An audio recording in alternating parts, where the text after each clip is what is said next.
royaume de Dieu est souverain. Et il veut se manifester dans sa souveraineté cet après-midi. Amen. Alléluia. Alors, bienvenue dans ce deuxième culte du dimanche. J'ai l'impression que beaucoup de gens ont entendu qu'il n'y a pas culte cet après-midi. Hein? Et à cause du baptême, je suis en mode baptême. Donc bientôt, on va aller à Remerchen pour faire le baptême. Et apparemment, beaucoup ont compris que ça se passait là-bas. Alors, mais vous qui avez bien compris, bienvenue dans la maison de Dieu. Alléluia. Alors que Dieu vous fasse du bien. Nous restons debout. Nous allons déclarer ce que Dieu nous a promis en 2018 avant d'entendre ce que Dieu veut nous donner comme parole cet après-midi. Et nous allons prier après. Amen.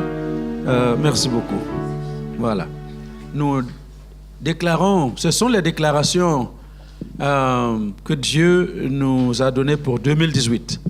On les déclare ensemble. Je sais qui je suis.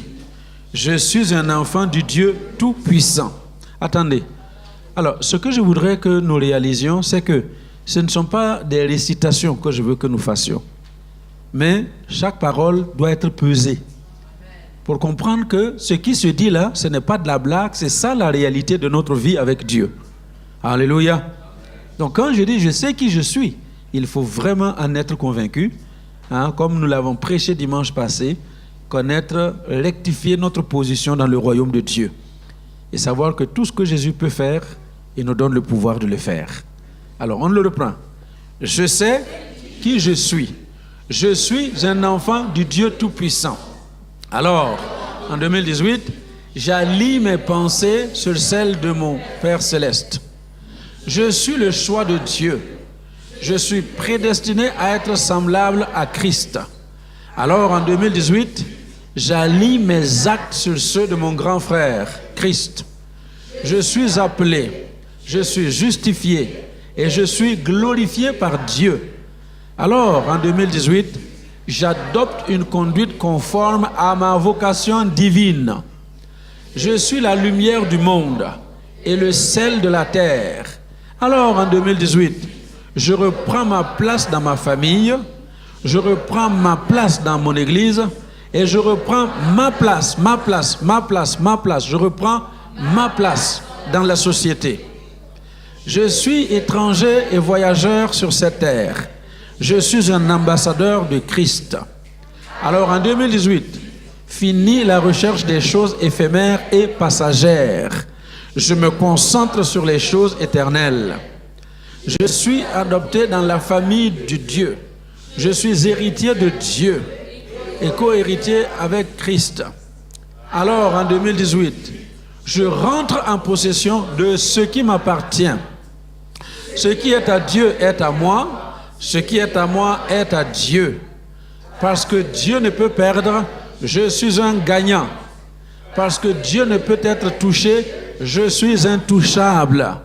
Parce que Dieu ne peut être battu, je suis imbattable. Parce que Dieu ne peut être vaincu, je suis invincible. Parce que Dieu ne peut mourir, je suis immortel. Je suis plus que vainqueur par Dieu qui m'aime. Je peux tout par Dieu qui me fortifie. En 2018, je suis lancé sur la trajectoire de ma destinée. Rien ne m'arrêtera, rien ne me distraira, rien ne me retiendra. Merci Seigneur pour 2018. Amen. Alléluia. Gloire à Dieu. Merci beaucoup.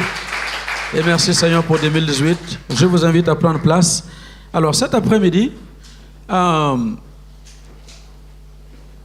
c'est ce que j'avais prévu pour toute la journée, mais c'est le culte de l'après-midi qui va en bénéficier.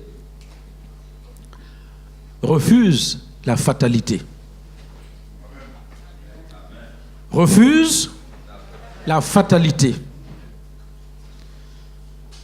Il n'y a rien de mauvais que de croire dans une certaine fatalité et de vivre dans cette fatalité et de croire que rien ne peut changer parce que c'est comme ça que c'est décidé.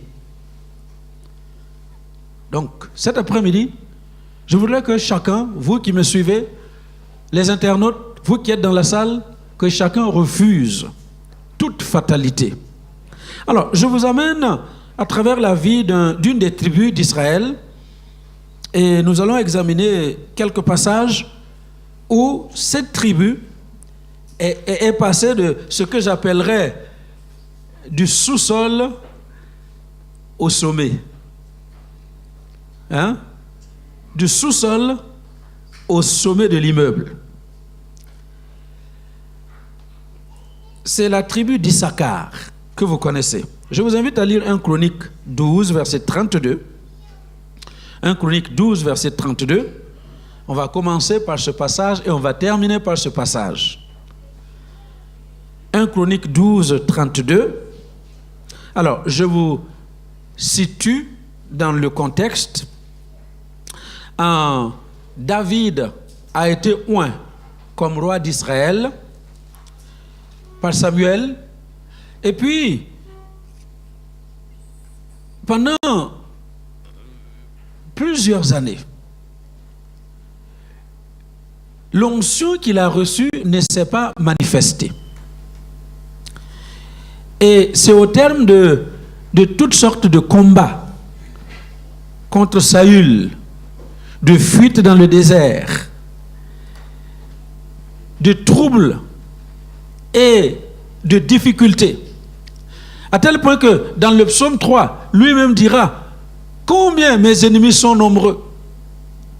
Ils sont tellement nombreux autour de moi. Et il y a plusieurs qui disent à mon sujet qu'il n'y a plus de salut pour moi. C'est de ce David-là qu'il s'agit. Et alors, après tout cela, le peuple s'est rassemblé pour l'introniser roi.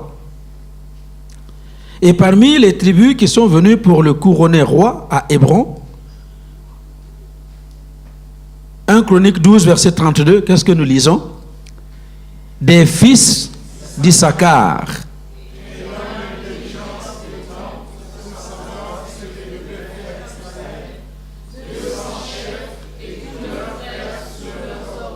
Amen.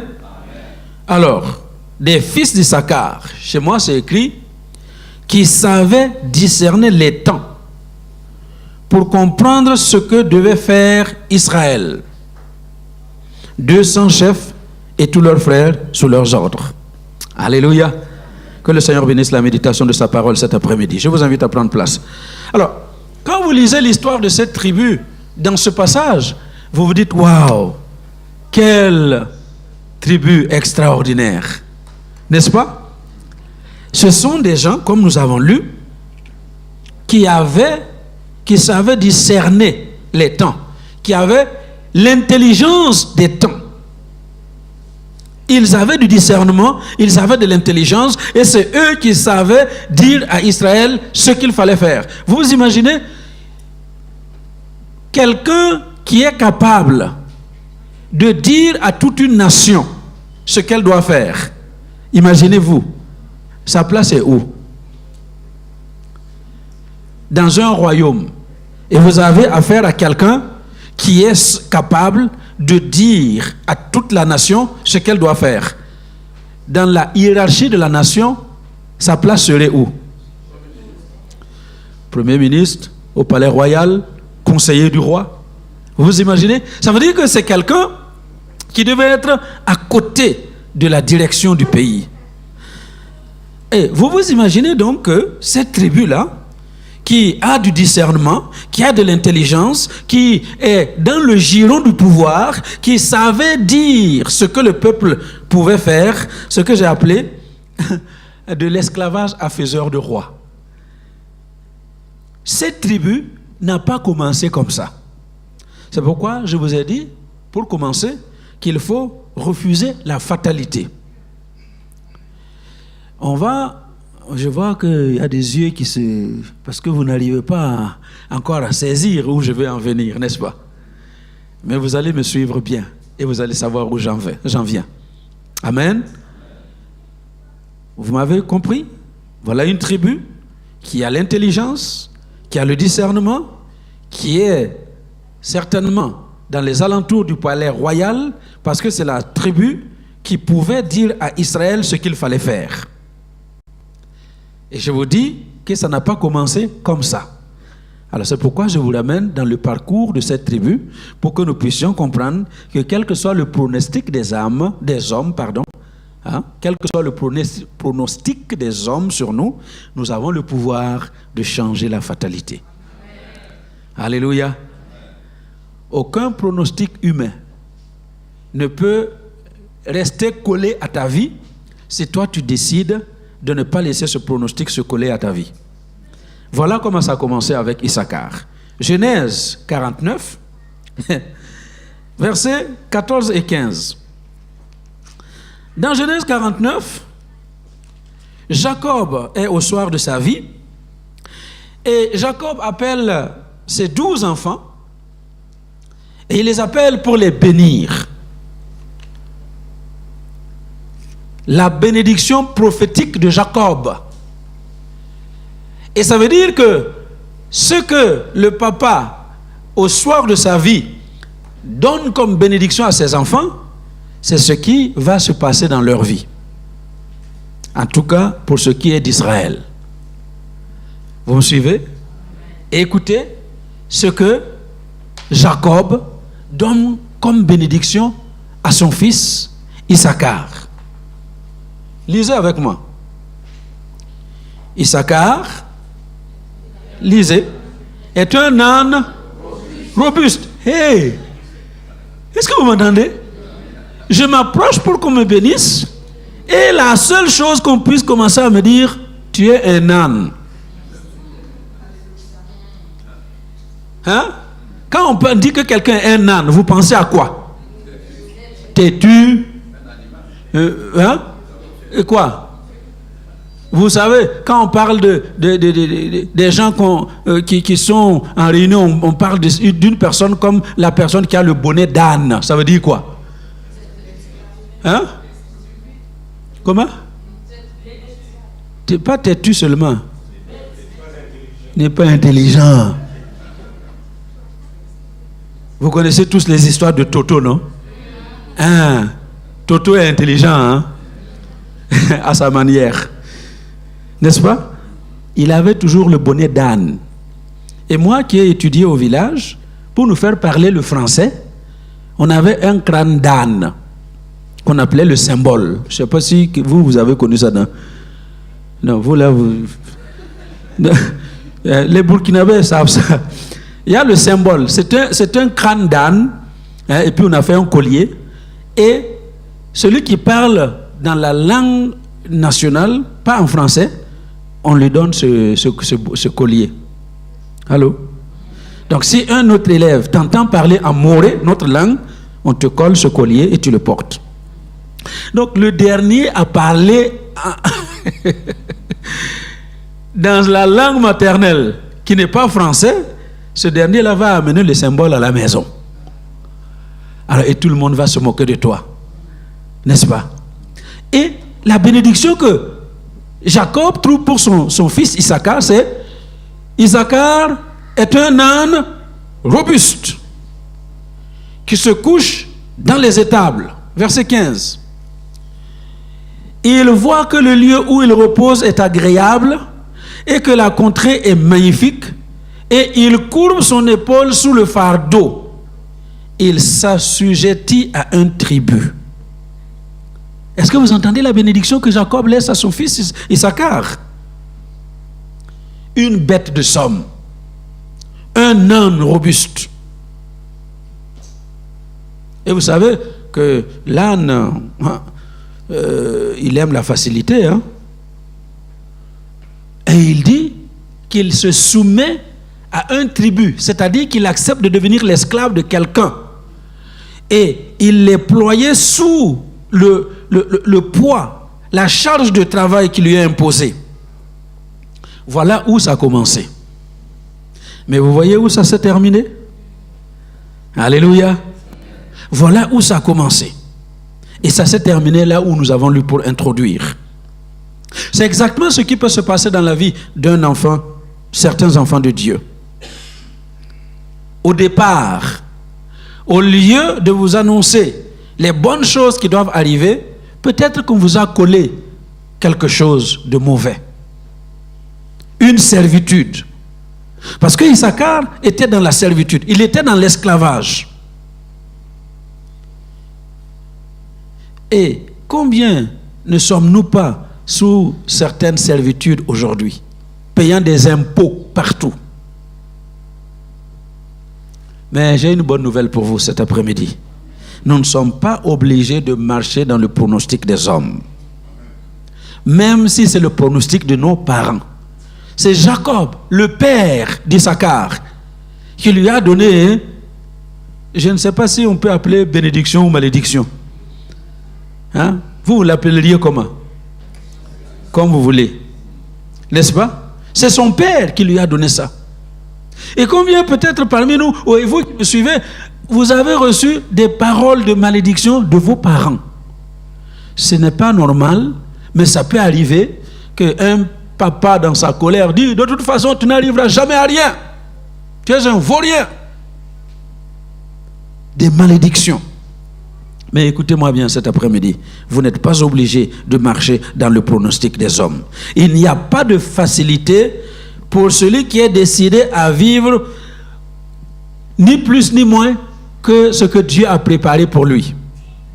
Vous m'entendez? Et on ne le répétera jamais assez. Jérémie 29, verset 11, que vous connaissez, Dieu a des projets pour chacun d'entre nous. Il dit, je connais les projets que j'ai formés pour vous. Ce sont des projets de paix et pas de malheur pour vous donner un avenir de l'espérance. Dieu a des projets pour nous. Alors, si quelqu'un décide de marcher dans les projets de Dieu, quel que soit ce que les hommes disent de vous, vous allez y arriver. Il n'y a que vous, il n'y a que moi pour m'éjecter de la trajectoire de la bénédiction de Dieu. Alléluia. Donc ça a commencé avec son propre père. Mais vous allez voir que Issachar était déterminé à refuser la fatalité. Issachar était déterminé à sortir de cette épithète qu'on lui a collée. Âne robuste, bête de somme, soumis aux autres, ployant sous le travail des autres. Entre parenthèses, c'est ce que la société nous dit. Hein? Tout ce que tu dois faire, c'est trouver un patron, tu te soumets à son autorité, à ses caprices, et tu bosses pour lui. Lui, il est assis, en vacances. Je connais des patrons, tout ce qu'ils font, c'est vacances. Ils sont en train de tourner dans les îles. Et vous, vous êtes en train de cravacher dur. Est-ce qu'il n'est pas temps de changer quelque chose? Je crois qu'il est temps de changer quelque chose. De refuser ce diktat qui est imposé. Parce que c'est possible de le refuser et de vivre autrement. Alléluia.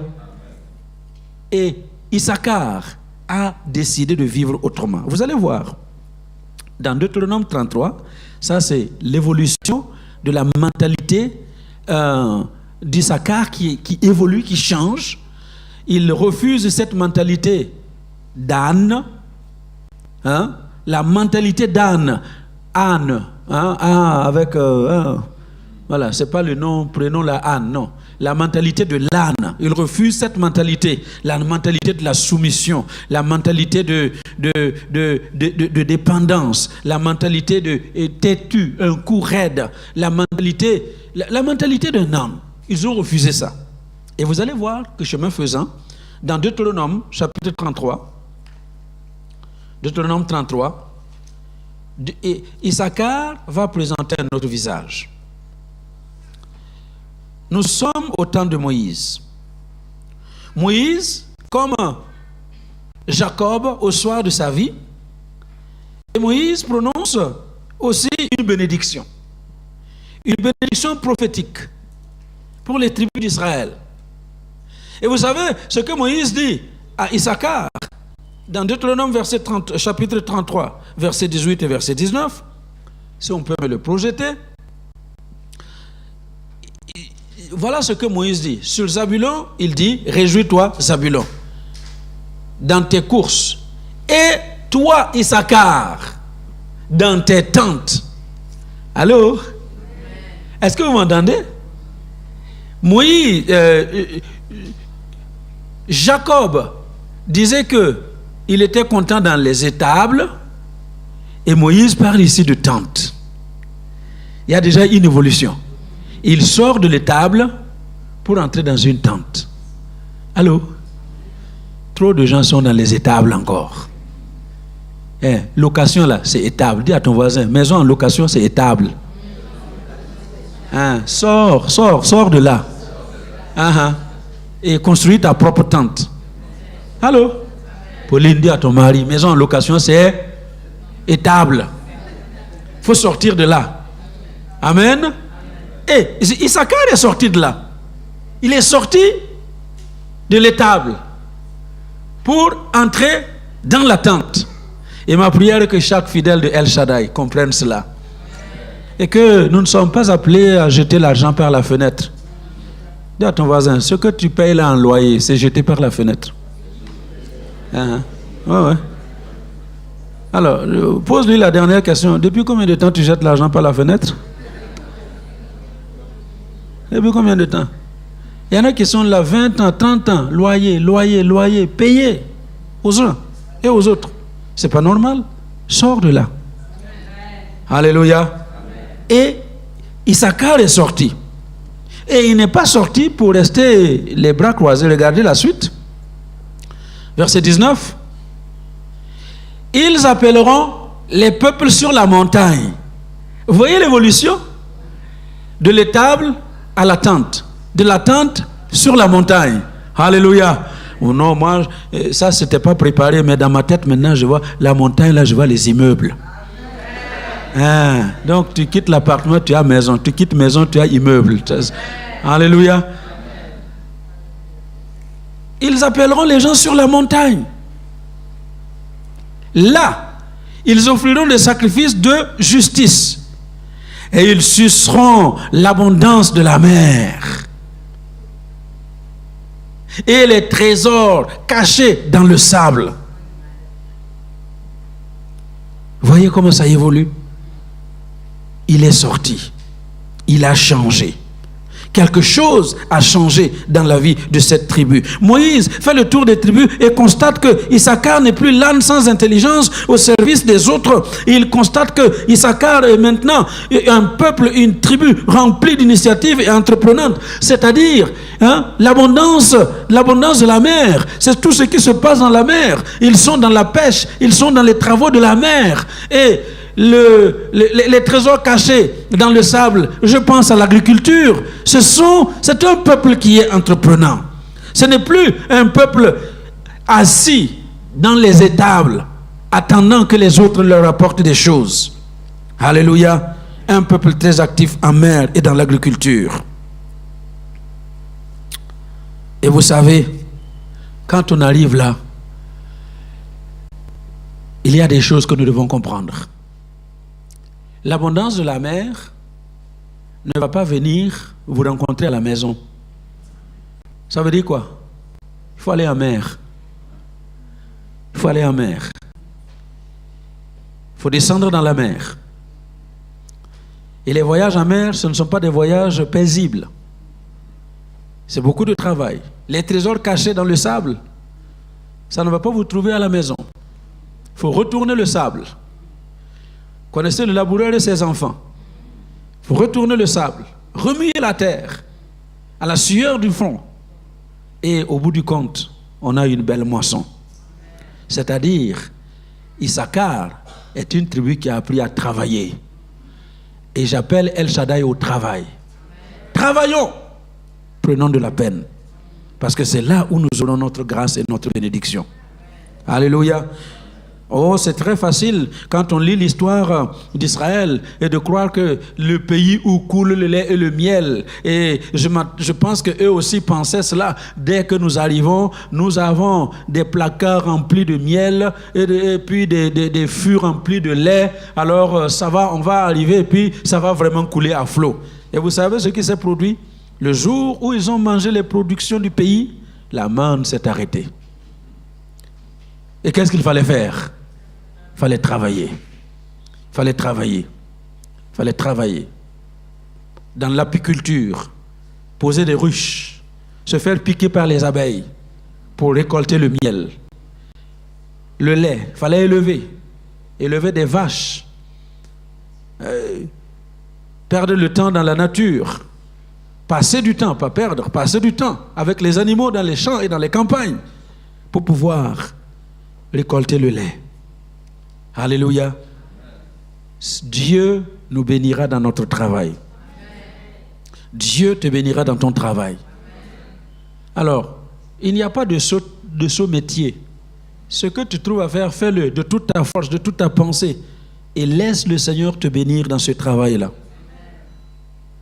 Généralement, tout le monde pense que ça y est, il faut faire de grandes études, il faut terminer avec bac plus 8, bac plus 100, et puis là, ça y est, on devient, on peut avoir... Non, tout le monde n'est pas appelé à faire bac plus 8. D'ailleurs, vous regardez la liste des milliardaires, là. Hein? La plupart des milliardaires qui contrôlent l'argent de ce monde, il y en a combien qui ont bac plus 5? Il n'y en a pas beaucoup. Il n'y en a presque pas. Et pourtant, ils ont réussi, ils ont prospéré. Dis à ton voisin, avec Christ, tu peux aussi réussir. Et tu peux prospérer. Alléluia. Comme tu es, tel que tu es, et là où tu es, avec Christ, tu peux prospérer et tu vas prospérer. Et Issachar a compris que le trésor est dans la mer, que l'abondance est dans la mer, que les trésors sont dans le sol. Et s'il y a un peuple qui comprend cela, eh bien, c'est un peuple qui vivra heureux. Alléluia. C'est ce que j'ai dit aux Congolais quand j'ai prêché au Congo. Vous voyez, on se bat là avec le pétrole, on se bat avec le diamant, avec l'or. Écoutez, un jour, le pétrole, l'or, le diamant, ça va finir, hein? Mais le ventre de l'homme va toujours réclamer à manger. Hein? Tant qu'il y aura des hommes sur la terre, leur ventre va réclamer à manger. Donc si vous investissez dans l'agriculture, il n'y a rien à faire. Ça ne peut faire que marcher. La seule chose qui reste, c'est marcher. Parce que les gens auront toujours besoin de manger. Et de manger de tout ce qui se produit sur la terre. Amen. Et Issachar avait compris ça. Et j'aimerais qu'il y ait des Issachar dans El Shaddai qui vont se lever pour dire, Seigneur, pasteur, j'ai compris. J'ai entendu la voix de Dieu. Je ne vais pas rester ici à vendre des tomates et puis à travailler, à laver les maisons des gens. Hein? Il y a des termes que je ne veux pas utiliser, mais vous m'avez compris. Alléluia. Mais je vais investir. Je vais entrer, je vais faire quelque chose qui va bénéficier à l'Afrique et qui va me bénéficier aussi. Amen. Mais on verra plus tard. Hein? Il faut voir les associés. Ça va venir. Issachar, c'est quelqu'un qui sait où, qui est parti de rien et qui est arrivé quelque part. Amen. On va voir ça. Donc, voilà cette tribu qui était condamnée à être une bête de somme, à travailler pour les autres, à être pliée sous le poids du travail, et à ne pas pouvoir s'en sortir, qui a décidé que ça peut changer, et ça a changé. Alléluia. Et c'est pour cela que Moïse leur a donné cette bénédiction. Et l'étape suivante de la vie de Issachar, nous trouvons ça dans Juge 5. Juge 5. Eh bien, dans Juge, à la suite de Moïse, il y a une dame. Il y a une dame qui m'a inspiré. Hein? Elle m'a inspiré quand je me mariais. Hein? Qui s'appelle Déborah. Elle s'appelle Déborah. Déborah, c'est cette femme-là, c'était la femme de quelqu'un. Hein? C'est pas une... non, c'était la femme de quelqu'un. Et puis, en son temps, Israël est en guerre et tout le monde a la frousse. Et les soldats, et le roi, et les hommes. Les hommes qui sont censés défendre le pays ont la frousse. Ils ont peur. Et Déborah s'est levée. Alléluia. Écoutez mes sœurs, quand vous voyez que les hommes ne se lèvent pas, levez-vous. Quand vous voyez que les hommes sont défaillants, il ne faut pas les regarder. Il ne faut pas dire, oui, c'est toi qui devais faire ça. Non, lève-toi. Lève-toi là où tu es. Et joue le rôle qui lui était dévoué. Et tu vas voir ce que Dieu va faire. Donc Déborah s'est levée. Et puis Déborah a pris la tête des choses. Juge. Elle conduit l'armée à la bataille. Et après la victoire, dans Juge 5, verset 15, elle chante un cantique. Elle chante un cantique à l'Éternel. Et qu'est-ce qu'elle dit dans ce cantique?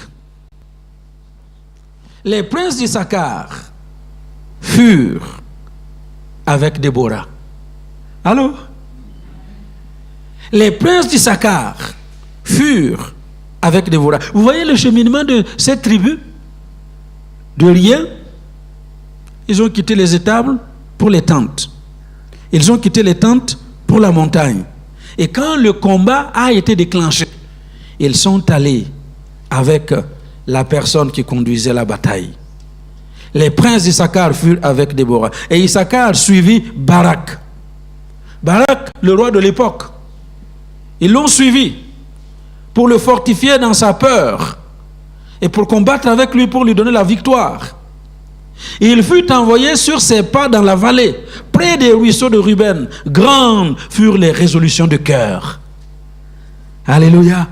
Est-ce que vous représentez cette tribu qui a des résolutions de cœur? Pourquoi? Parce que c'est une tribu qui a décidé que la fatalité n'est pas sa destinée. Allô? La fatalité n'est pas ta destinée. Le pronostic des hommes, ce n'est pas ça ta destinée. Et ils ont décidé de vivre ce que Dieu a préparé pour eux. Alléluia. Et pour y arriver, regardez ce que Issachar va faire. Ils vont s'associer à la bonne personne. S'associer à la bonne personne. C'est pourquoi je disais tout à l'heure. Donc quand vous allez réaliser que Dieu veut bénir tout ce que vous faites et que la bénédiction des générations futures, ce n'est pas toujours dans le pétrole ou dans les pierres précieuses, mais dans l'agriculture, et vous réalisez que vous pouvez faire quelque chose dans votre pays, eh bien, il faut vous associer aux bonnes personnes. Déborah s'est associée, qu'est-ce que j'ai dit? Issachar s'est associé à la bonne personne, à Déborah. S'associer à une femme, oui. Quand vous discernez que c'est cette femme-là qui a les clés du succès, associez-vous à une telle personne. Alléluia. Et Issachar s'est associé à Déborah. Et parce que Issachar s'est associé à Déborah, ils ont soutenu le roi de l'époque, qui était un roi froussard, Barak, sans réchigner, sans discuter, parce que ils avaient confiance dans la parole de cette femme, appelée Déborah. Alléluia. Il est très important de bien vous connecter là où vous êtes, là où nous sommes dans cette génération. On parle de connexion, hein, c'est bien, de penser aux connexions Internet et autres, mais il y a les connexions avec les personnes. Il ne faut pas vous connecter avec n'importe qui. Il faut savoir choisir vos alliés. Allô? J'ai dit toujours, mes frères, je n'ai pas le choix, je ne les ai pas choisis. Et je suis né, non, ils sont nés, ils m'ont trouvé dans notre famille. Je ne les ai pas choisis. Donc ils sont là comme ils sont. Allô? Mais mes alliés, mes amis, là, je choisis qui je veux comme allié. Je ne peux pas marcher avec n'importe qui.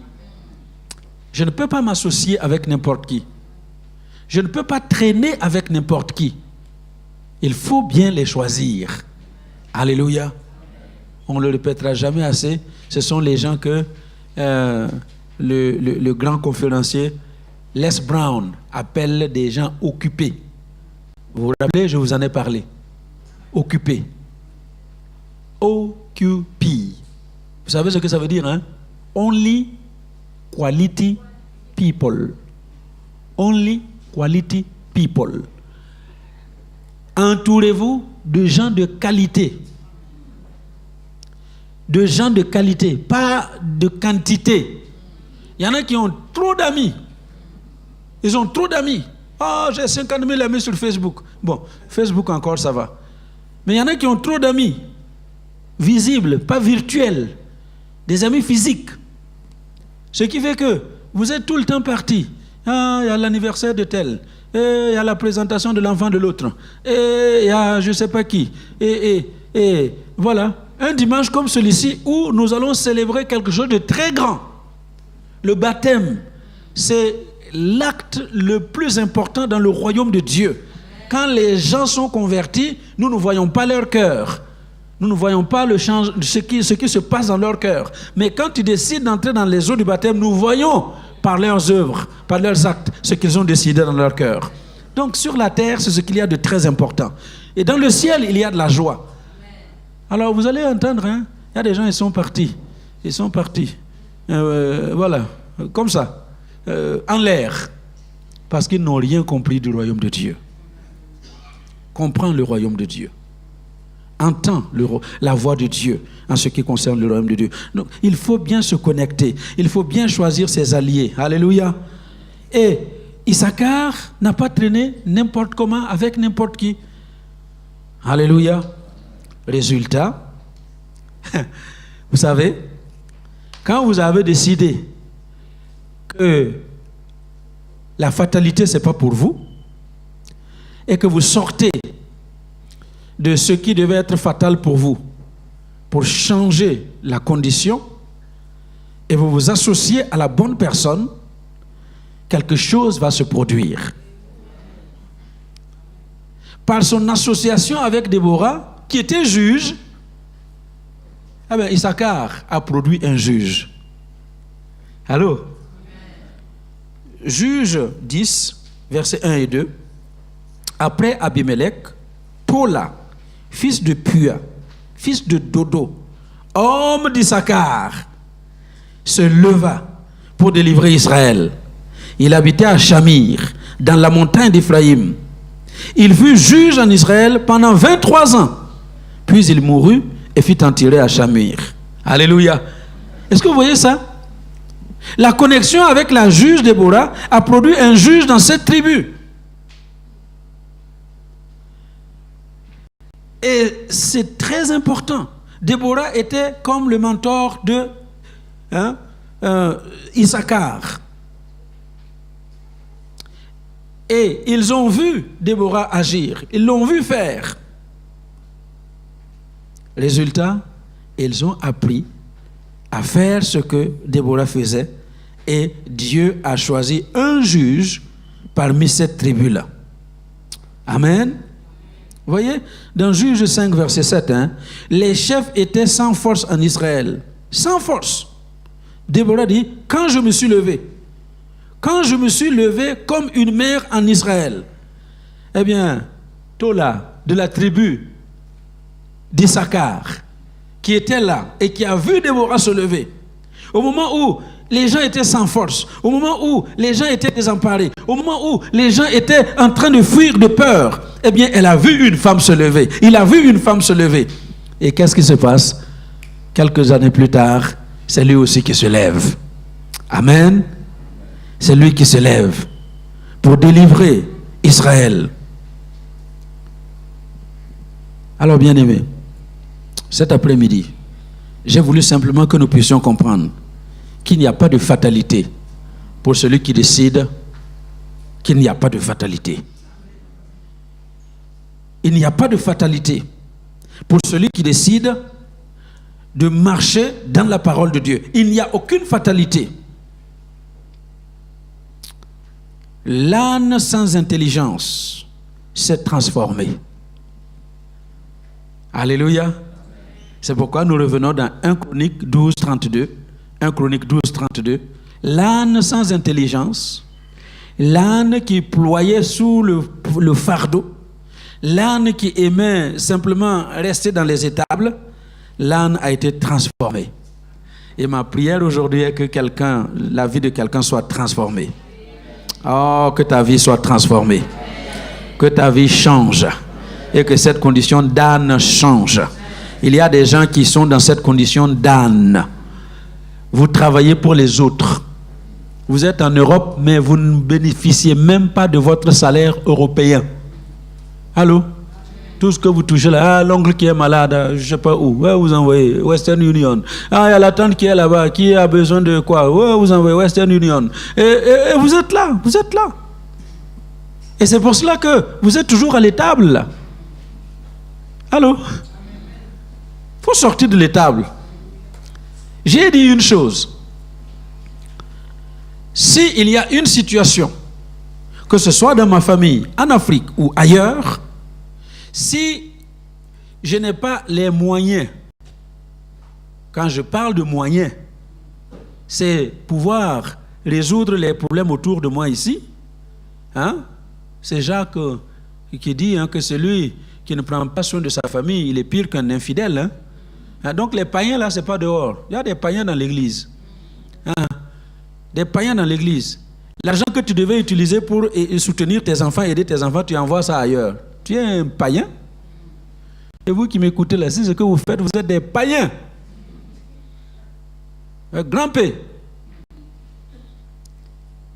Donc, si je n'ai pas les moyens pour faire ce que je dois faire, et puis envoyer pour l'oncle qui est en train de avoir un problème quelque part, si je n'ai pas les moyens, ma prière va sauver la situation. Allô? Et si vous le comprenez, vous allez voir que le jour où vous n'avez pas l'argent pour envoyer, votre prière va se trouver une solution au problème. Si la solution n'est pas dans votre prière, alors Dieu vous donnera l'argent pour envoyer. Mais je connais des gens qui vont emprunter l'argent pour envoyer. Ah, est-ce que tu ne peux pas me prêter $500? On me demande $500. Tu vas prendre l'argent d'autrui pour envoyer un problème là, pour résoudre un problème là-bas. Allô? Et vous savez comment les gens se créent les problèmes, hein? J'ai une sœur en Christ, qui était dans une certaine ville en Afrique, assise en train de boire la bière et manger le camoun de lait. Hein? Les brochettes là, grillées, dans un ganda, un bistrot, au bord de la rue. Et la copine avec qui elles sont en train de manger la viande et de boire la bière appelle son frère qui est en Belgique, en train de conduire sur l'autoroute. Et qu'est-ce qu'elle lui dit? Ah, non, il faut que tu m'envoies $400. Vraiment, je suis aux urgences. Si tu n'envoies pas, oh, c'est grave. Et la sœur entend le frère au bout du fil qui dit, ah, attends, je suis sur l'autoroute. Dès que j'ai une occasion de m'arrêter, je vais te rappeler. Et quelques temps après, il rappelle. Qu'est-ce qui se passe? Ah oui, je suis dans la souffrance ici. Si vraiment tu n'envoies pas $400, je crois que c'est fini pour moi. Et la sœur dit, mais est-ce que tu t'imagines que tu peux faire causer un accident à ton frère là qui est sur l'autoroute en train de conduire? Pendant que nous, on est en train de manger la brochette là, tu racontes des histoires comme ça?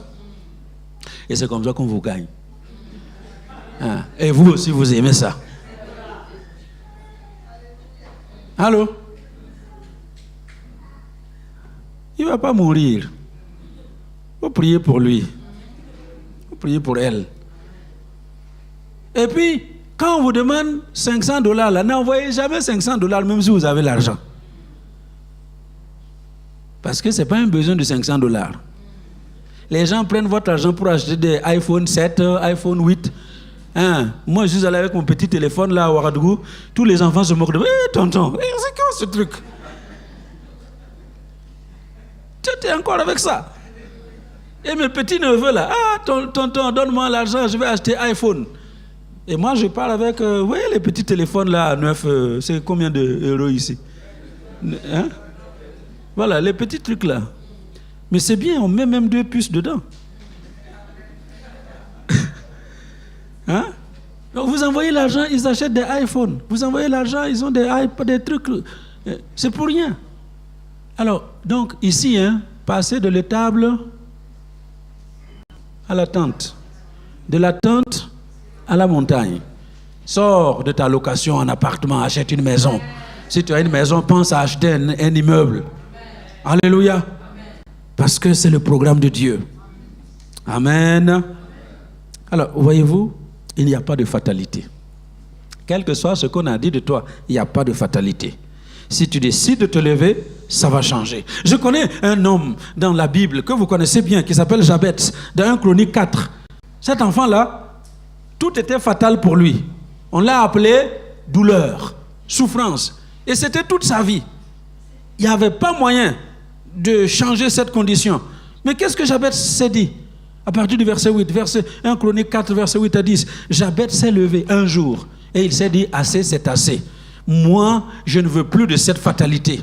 Ma mère m'a conçu comme ça, elle m'a donné son nom, elle m'a collé ce nom, et ce nom me suit. J'en ai assez de la douleur, de la souffrance. Et il a commencé à invoquer le Dieu d'Israël, le Dieu de Jacob. Vous voyez? Lisez d'ailleurs avec moi. Jabez était plus considéré que ses frères. Sa mère lui donnant le nom de Jabez en disant, c'est parce que je l'ai enfanté avec douleur. Il en avait assez. Et au verset 10, Jabez invoqua le Dieu d'Israël, le Dieu de Jacob, en disant, si tu me bénis et que tu étendes mes limites, si ta main est avec moi et que tu me préserves du malheur, en sorte que je ne sois plus dans la souffrance. Et vous connaissez la suite. 3 points de suspension. Il en avait tellement mal qu'il n'a pas pu terminer sa prière. Vous voyez la suite? Et Dieu accorda ce qu'il avait demandé. Alléluia. Dieu va t'accorder ce que tu vas lui demander aujourd'hui. Il veut t'accorder ce que tu vas lui demander. Si tu as assez de la douleur dans laquelle tu te trouves, si tu as assez de cette fatalité et tu décides que ça change, ça va changer. Alléluia. Vous connaissez l'exemple de Anne. 1 Samuel 1. Cela nous a été rappelé dimanche d'ailleurs passé. Que c'est Dieu qui l'a rendu stérile. Ce n'est pas un homme. Hein? Si Dieu te rend stérile, tu fais quoi? Allô? Un homme, tu peux te battre pour que Dieu change son programme. Mais c'est Dieu lui-même qui t'a rendu stérile. Et c'était la condition de Anne. Mais j'aime l'attitude de Anne. Parce que Anne, un jour, s'est levée et a dit non, assez, c'est assez. Assez, c'est assez. Cette histoire-là, j'en termine aujourd'hui. Et quand les gens ont mangé et que tout le monde était en train de se reposer, et elle s'est levée, elle est allée prier dans la maison de Dieu. Vous avez noté toutes ces expressions-là? Anne se leva. Comme Déborah s'était levée en son temps. Et comme Tola s'était levé en son temps.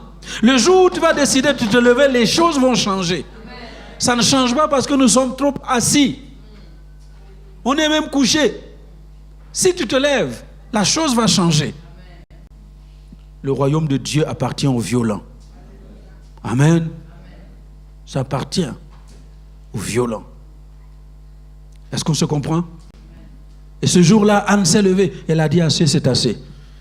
Même si c'est Dieu qui m'a rendu stérile. Elle part dans la maison de Dieu. Et c'était tellement dur qu'elle ne savait même pas ouvrir la bouche. Elle déversait son cœur devant Dieu. Et vous connaissez la suite. Le sacrificateur l'a entendu. Et le sacrificateur a prononcé quelques paroles. Quelques paroles. Elle a reçu ces paroles. Elle est repartie. Elle a enfanté Samuel. Allô? Elle a enfanté Samuel. Il n'y a aucune situation fatale dans la vie de l'enfant de Dieu. Dieu est revenu sur sa décision. Et Dieu lui a donné un garçon. Parce qu'elle est partie prier du fond de son cœur en disant, Seigneur, si tu me donnes un garçon, un fils mâle, je le mettrai à ton service. Et moi, je m'entends, je m'imagine ce qui se passait dans la tête de Dieu. Allô? Je me mets un peu à la place de Dieu et puis j'essaie de m'imaginer. C'est un bon deal, ça. Et c'est comme si Dieu se raisonnait à lui-même, ça c'est un bon deal. Voilà une femme qui vient qui me dit, si tu me donnes un garçon mâle, je vais le mettre à ton service. Oh, mais ça c'est un bon deal. Pourquoi c'est un bon deal? Parce que je n'ai plus de prophète dans le pays, un prophète par qui je vais parler. je n'ai plus un juge dans le pays, quelqu'un qui va juger correctement le peuple, je n'en ai plus. Mais si cette femme-là qui me dit qu'elle va le mettre à mon service, mais c'est un bon deal. Écoutez, il y a des bons deals qu'il faut passer avec Dieu. Alléluia. Il y a des bons deals. Et elle passe un bon deal. Tu me donnes un garçon mâle, je te le remets. J'ai dit ok. Et puis elle le tourne, elle est tombée enceinte, elle a donné naissance à Samuel. Un grand juge en Israël. Un grand prophète en Israël. Alléluia. Il a même assuré le travail de sacrificateur. Juge, sacrificateur, prophète. Dirigeant du pays. C'est ce dont Dieu avait besoin. Vous connaissez, hein? 1 Samuel 3. Il n'y avait pas de parole de Dieu dans le pays. La parole de Dieu était rare. Et le jeune Samuel dans la maison du prophète, du sacrificateur Élie, entend la voix de Dieu qu'il ne savait pas discerner. Parce que personne n'entendait la voix de Dieu. Est-ce qu'on se comprend? Et quand elle a décidé, donc Anne, quand elle a décidé que c'en était assez, eh bien, elle a reçu un Samuel. Le jour où tu vas décider que c'est assez, tu vas aussi recevoir ce dont tu as besoin. Ce qui te cause le maximum de douleur et de souffrance. Amen. Est-ce qu'on se comprend? L'âne robuste. L'âne sans intelligence est devenu une tribu formidable. Est-ce que vous m'entendez? Quel que soit le pronostic des gens, les gens peuvent te voir d'une certaine manière, mais Dieu te voit d'une autre manière. Est-ce que vous me comprenez? Alléluia. Je vous ai posé la question sur l'âne. Quand on parle de l'âne, vous pensez à quelqu'un de têtu, hein? Mais est-ce que vous vous rappelez que dans le livre d'Ésaïe, Dieu a dit qu'un bœuf reconnaît son maître et un âne reconnaît l'étable de son maître. Mais vous, peuple de Dieu, peuple d'Israël, vous ne me connaissez pas. Allô? Uh-huh. Donc on pense que l'âne, c'est ce que nous pensons. Mais Dieu dit que l'âne, il est même plus intelligent que le peuple. Allô? Et Dieu va se servir d'un âne pour parler à un prophète têtu. Vous avez dit qu'un âne là c'est têtu, hein? Hein? Désobéissant. Et c'est un âne que Dieu va utiliser pour parler à Balaam dans le livre de Nombres, chapitre 22. Hein? C'est l'âne qui parle au prophète. Prophète qui est censé entendre la voix de Dieu et obéir à la voix de Dieu. Et c'est l'âne qui lui parle pour le remettre sur le droit chemin. Alléluia. Écoutez, ne prenez pas les clichés que vous entendez qu'on a collés aux gens. Allô? Ne faites pas attention à ces clichés. Pas du tout. Parce que ce que les gens voient, c'est votre extérieur. Mais Dieu voit à l'intérieur de vous. Et là où les gens vous ont qualifié de je ne sais pas quoi, Dieu voit un enfant de Dieu, une fille de Dieu vivant, capable de changer les circonstances et de vivre dans une meilleure vie. Alléluia. Et l'âne, vous connaissez, c'est l'âne qui a été la monture sur laquelle le Fils de Dieu est entré triomphalement à Jérusalem. Alléluia. Ce n'était pas un Rolls-Royce, hein, même si ça n'existait pas. Ce n'était pas sur le dos d'un chameau, c'était les Rolls-Royce de l'époque. Hein, ce n'était pas sur le dos d'un cheval, c'était les Mercedes de l'époque. Hein, c'était sur le dos d'une petite ânesse. Allô? Parce que ce que les gens pensent de vous, ce n'est pas ce que Dieu pense. Ce que les gens voient en vous, ce n'est pas ce que Dieu voit. Dis à ton voisin, Dieu voit mieux. Dieu voit mieux que cela. Dieu voit mieux que ce que tu penses. Dieu voit plus en toi que ce que tu penses. Il voit plus et il voit mieux. Alors, s'il vous plaît, retenons le message de cet après-midi. Il n'y a pas de fatalité. Alors, refuse la fatalité. Alléluia. Quel que soit ce qu'on a dit, refuse la fatalité. Nous sommes en fin d'année scolaire. Il y a des gens qui sont passés par des conseils de classe où on vous a dit non, vous ne pouvez pas réussir dans telle filière, non, on va vous mettre dans une petite filière. Écoutez, chers parents, l'avenir de votre enfant, ce n'est pas à un conseil de classe qui le décide. Amen. C'est vous qui devez le déterminer. Si vous voulez que vos enfants fassent de grandes études, il ne faut pas accepter les orientations farfelues que l'on vous propose. Allô? Il y a une jeune dame qui devait venir aujourd'hui. Malheureusement, elle n'a pas pu. La Deborah Verwilgen, la dernière fille de maman Ginette, qui devait venir, elle a été diplômée, docteur la semaine passée. Voilà. Et pourtant, quand elle était enfant, qu'est-ce qu'on lui disait?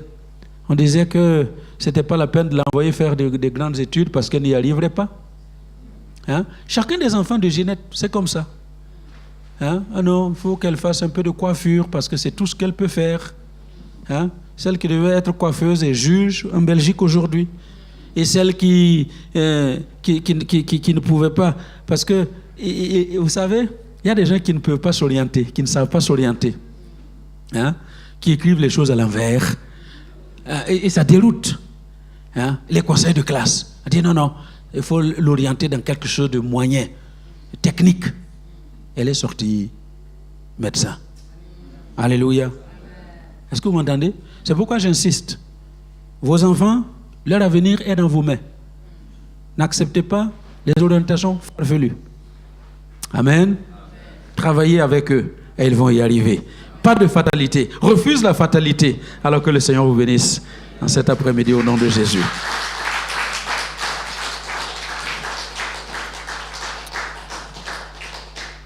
Ça va? Vous avez compris? Voilà. Je vous invite à vous lever et nous allons prier. Alors, voilà. Prenez quelqu'un pour qui vous allez prier cet après-midi. Comme je l'ai dit ce matin, ne prenez pas un ami à vous. Ne prenez pas votre conjoint. Prenez quelqu'un avec qui vous n'avez pas l'habitude de prier. Quelqu'un avec qui vous n'avez pas l'habitude de prier. Et cet après-midi, on va refuser la fatalité. Alléluia. Nous allons refuser la fatalité. Alors, demande, vous connaissez le nom de votre partenaire de prière? Pas 3 à 3, 2 à 2. 2 à 2. 2. Voilà. Merci. Alors,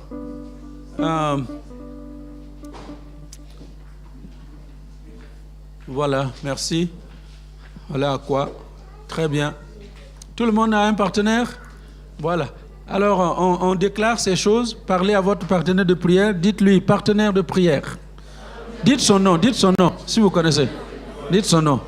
Dites, je crois dans ta prière. J'accepte ta prière. Je la reçois.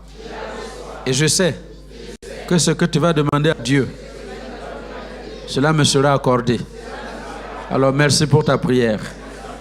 Demandez-lui son besoin et priez ardemment. Merci Seigneur. Alléluia.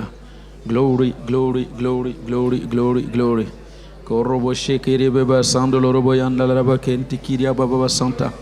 Mando kotoro baba shanda ya kete bebe yambolo robo sondo yorobara kiria. Glory de be santo roba santa. Mando roba saya. Chers internautes, je prie pour votre besoin. Ce besoin qui est dans votre cœur. Que Dieu rencontre ce besoin-là et qu'il vous donne de vous réjouir de la présence de Dieu aujourd'hui. Alors soyez bénis au nom de Jésus.